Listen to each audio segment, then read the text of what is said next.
Hey everybody, welcome to another amazing episode. We've got a super special guest today, Matt Thibeau. He's a marketing expert, one of the top in the field for the home improvement industry. We're going to be learning all things, marketing, how to improve your contracting business, your construction business, get those leads flying in and just expand and grow. So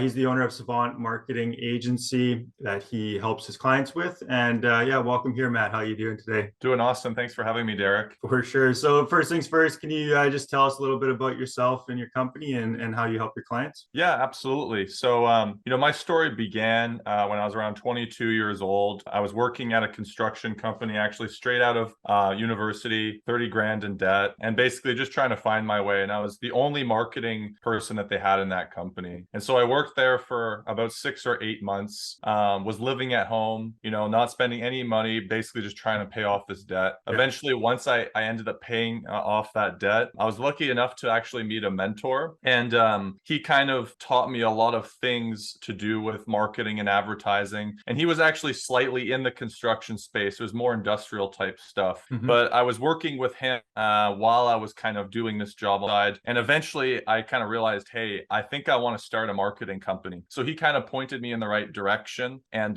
went out on my own. I had a little bit of maybe an optimistic view because my first year went absolutely terrible. It wasn't a very good experience at all. And through Mm-hmm. that struggle and, through really just not having the success that I wanted initially, I learned that my beginning stages of working with construction was actually something I should have stuck with. I actually started trying to work with other businesses, but what I didn't realize was that I really understood the construction industry. Mm-hmm. So I focused in on construction, and ever since then, it's been, the rest has been history. And so basically, what we do now at Savant Marketing Agency is we help contractors systemize their marketing and sales processes. Mm-hmm. Yeah, awesome. Yeah, I'm all about systems, so I totally get that. And having something repeatable and consistent, right? I think it's very common as well, what you mentioned, where, new into whatever kind of business or entrepreneurship, we often get, see like all the potential and we kind of want to help everybody, but you end up kind of like not helping anybody, effectively. And then once you find, your niche and really like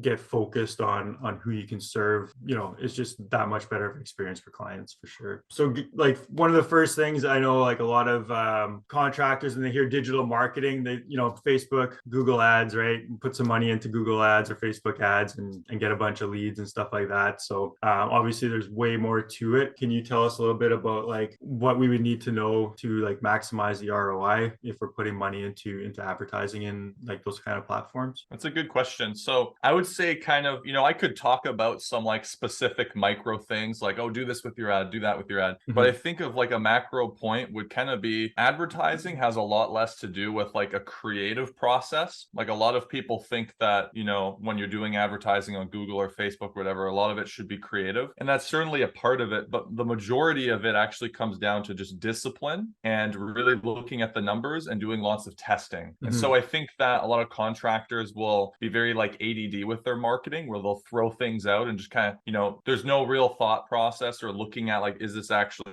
working, blah, blah, blah. So it has a lot more to do with a discipline oriented, numbers focused approach than just kind of a creative, oh, I think this will work type thing. Let's try it. Mm-hmm. And then, kind of the last aspect I would say is just having a good product, Okay. because I think a lot of try and do marketing and they try and, push out their service. But the reality is that if you're not offering a great service and customers aren't happy with it, it's a lot harder to get momentum with marketing because you can only do so much, right? Mm-hmm. That makes a lot of sense for sure. So a bit of a follow-up question. I know from my own experience of, just learning about marketing and stuff, and you hear it a lot from, different sources, but it really takes time. People have to like generally see an ad, multiple times, and there's a delay on payoff generally. What's kind of in your experience, like I have XYZ contracting, I want to put out ads and, get clients as soon as possible. What's kind of the timeline that you normally see for like putting out advertising to where it actually starts to,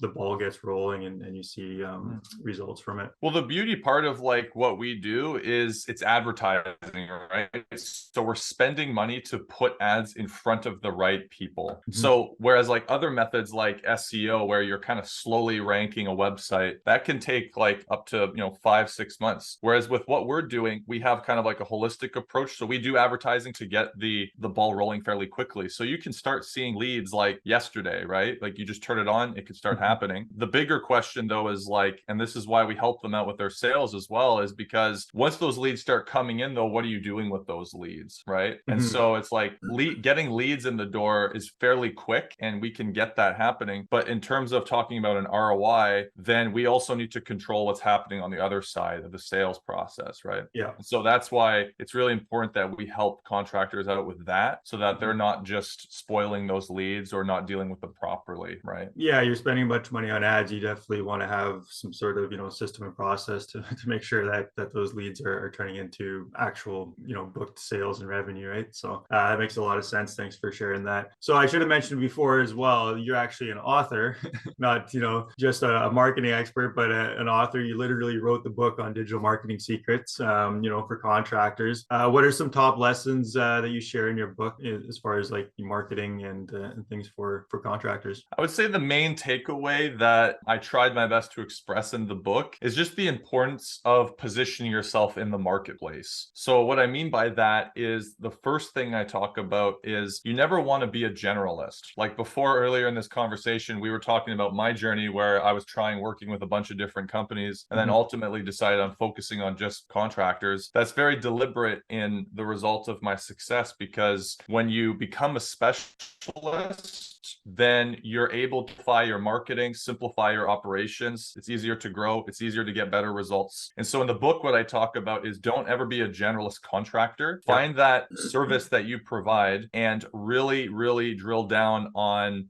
becoming the expert in that field. And so that's the main thing, is like positioning yourself as the expert. And then the other aspect of it is coming up with an offer that kind of separates you out of price related marketing activities. And what I mean by that is typically what we like to focus on is doing some kind of unique offer based around the reliability and quality of the service, so that you tend to attract a more sophisticated buyer and not just someone who picks up the phone and says, hey, like, what was the price for this? Blah, blah, blah, right? You start to insinuate in your marketing that you more expensive. And so you naturally will start to attract more sophisticated buyers.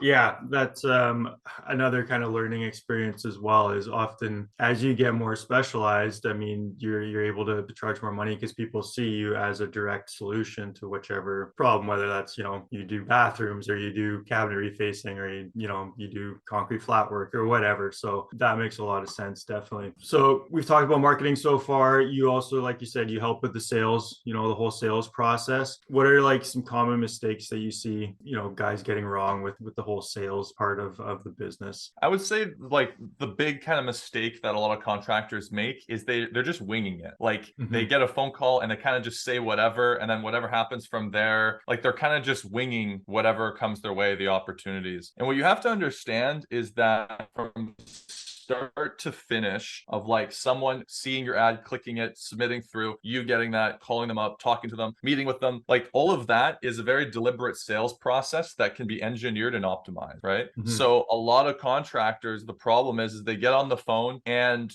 it's not necessarily their fault, because maybe they are on site, they're busy at the time, blah, blah, blah. And so what ends up happening is that discussion is not a very fruitful discussion, right? And it doesn't lead to them really understanding the needs of like what the person's looking for. And so what I would say is just the number one thing is just have some kind of process or some kind of system in place, a script, something you practice, so that it's not just kind of like a fly by your pants type occurrence where you can actually, you're prepared, right? Yeah, definitely. I know we talked earlier, and I remember you mentioning about how a lot of contractors, because they're so busy or they're on site, if they do answer the phone, they're often not really in a place where, it's just like, hey, what do you want, right? Kind of mentality, instead of like customer service, sales oriented, really trying to understand the customer and figure out, what their needs are and all that kind of stuff. So even just kind of like how you answer the phone, how you answer emails, just that communication aspect of it is so important as well. Yeah. And if I will too, like kind of the other side of that then is that contractors then, if they're unable to answer the phone in the field, then they start delegating those calls to an admin or something something thinking that like, okay, like this will give a higher level of service. But that's actually even worse because that admin might not be trained in sales. So they're approaching it from kind of just like, oh, this is another task I have to take on. So not necessarily motivated to book appointments or to qualify or do their job in a performance perspective. And then the other aspect is like, they just don't care about your business as much as you do, right? So they see like, okay, if I have to book this appointment, that's more work for me. Well, it's a lot easier for me to just kind of get off phone type thing, right? Okay. Yeah, very interesting. I hadn't thought about that before, but I could see, yeah, definitely how that's happening. So you mentioned like sales process and having some sort of system in place. Can you kind of go through like what a typical kind of sales process and some of the systems that you help your clients implement for like renovators and general contractors? Absolutely, yeah. So once we set our campaigns up, our marketing systems, then leads start coming in through to them through either phone calls or forms that are submitted through email with the person's contact information and description of what they're looking for. And so then from there, what we recommend is that our clients pick up the phone and do something called a discovery call. So I actually recommend like you block out the time at some point during the day if you have a moment to do your discovery calls where you call these people and go through it. So what is a discovery call? A discovery call is basically where you call the prospect who submitted a request for a quote and you do like a quick like 10-15 minute call where your only goal is really to identify, is this person qualified, right? Like, are they a qualified prospect for what we're looking for? Do I want to take on this type of work? Like, is it going to be profitable for me? Is it going to be something we're going to enjoy? And then also to understand the motive behind why they're doing it. Because a lot of the time, people, contractors will jump on the phone and they only talk about scope. Like they'll say, hey, what do you want? Blah, blah, blah. And they're only talking about what's involved. But the reality is that by the time, and I'm sure a lot of contractors can relate to this, is that by the time that you meet up for that estimate and talk a little bit more, the scope has already changed. There's already add-ons or things that they want, right? And so it's kind of useless to talk at detail about the scope at this stage in the discovery call. Yeah, you want a brief understanding of like what it looks like and what's involved. But really what you want to talk about is like stuff like, what's your timeline for this? Like, why are you hoping to get this done? How long have you been thinking about getting this done? Who's involved in this project? All of these kind of back end things that not a lot of contractors talk about, but are absolutely vital in the closing process, right? And so oftentimes contractors will get to the closing process and then this new piece of information comes out, blah, blah, blah, that they didn't do in the discovery process, which then hinders them from closing of the closing process, right? So after that discovery phase, then we recommend you book an estimate, you meet with them, and then you get all the details. And then from there, you can schedule where you actually deliver an estimate. Maybe you do it on site right then and there if you know your numbers enough. Or if not, you always book a meeting from a meeting. So you say, hey, let's book a phone call or a Zoom meeting or whatever, and I'll walk you through the quote, and then you can make a better decision from there. So that's kind of the sales process that we recommend. But a lot of the times, like what I see is that contractors will just email over a quote, or they'll kind of just like do kind of like some kind of, you know, the lazy way type thing. But you're not going to close a deal that way, right? Someone's going to see that quote with their wife and they're going to say, man, this guy's crazy. Like, this is way too expensive. Let's just call this guy and get another quote. So you don't even have the ability to answer any of those questions or objections, you know? So yeah, definitely. Like you want to be having a discussion and presenting your numbers in quote, right? And explaining why, you know, certain things cost what they do, or obviously they're going to have questions. So definitely important. Plus, I mean, you've put all that time into possibly advertising for the lead, spending the time on the phone, doing the estimate.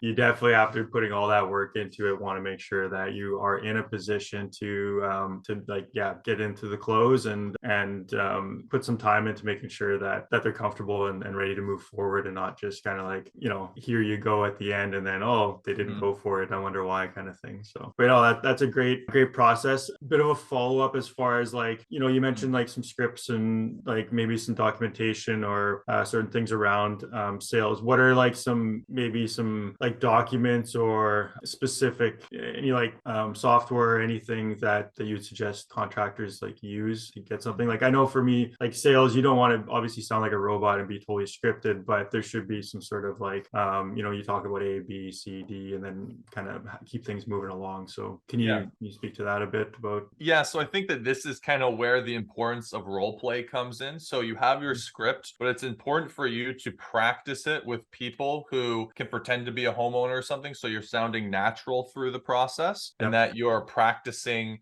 different scenarios, right? Because people aren't going to be, it's not a linear process always. Like sometimes people will volunteer information. So you have to remember that, right? You're not just going to ask that again in the script later, right? Yep. So that's why in our program, we actually do role play with our clients to get them comfortable with the script.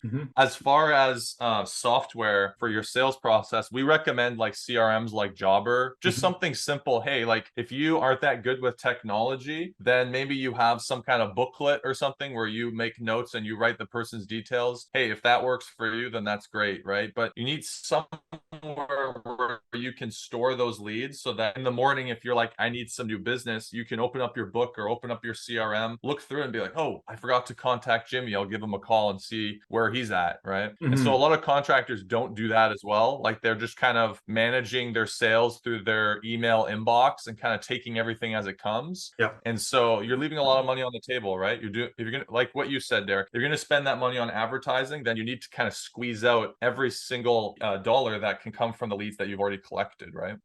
Yeah, definitely. And I find, working with clients as well is, and just even like myself, I'm as bad for this as anybody else, or have been before at least, is like, even when you have a CRM, you're not putting in the information, or you're not actually using the system effectively, and like realizing that I take 5 minutes or 10 minutes just to like keep things, clean on the CRM side is actually going to pay off later, because you can follow up with clients. You remember what they said, you put down the notes, and you come off as more professional. So I want to thank you so much, Matt, for coming on today. We've got a special gift for everybody on the watching today. So thank you for watching. Matt, I'll let you explain what you've got in store for the viewers today. Yeah, absolutely. So everyone who's listening to this, I'd like to give you a free copy of my book, Digital Marketing Secrets for Contractors. I'll give you the ebook and the audio book. So if you're not too much of a reader, you want to just listen while you drive, you can go to contractormarketingbook.com, and then you can download it for free there. Amazing. That's awesome. Thanks so much for sharing that with all of us. There will be a link as well to that, to the website in the comments or the description there. Thanks so much again, Matt. You've been, a wealth of knowledge, and really this is an opportunity where so many contractors need to kind of up their game a bit to be able to grow their revenues and get to a place where they want to be long term. So thank you again. Thanks for having me. Cheers. Awesome.